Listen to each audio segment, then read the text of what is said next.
I'm Daisy Martinez for eHow.com. Today I'm going to give you some tips on how to de-seed a jalapeno in case you want to moderate the amount of heat in your chile.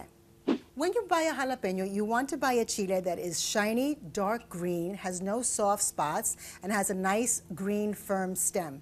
To de-seed the jalapeno, you're going to want to take the top off the chile, the bottom off the chile, and then you want to open it up almost like a book.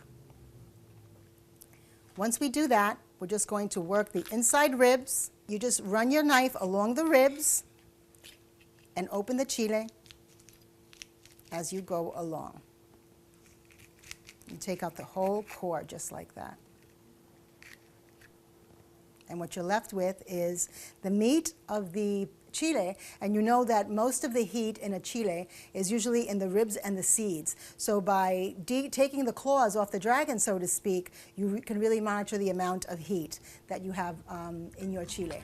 I'm Daisy Martinez. Stop by for more tips on eHow.com.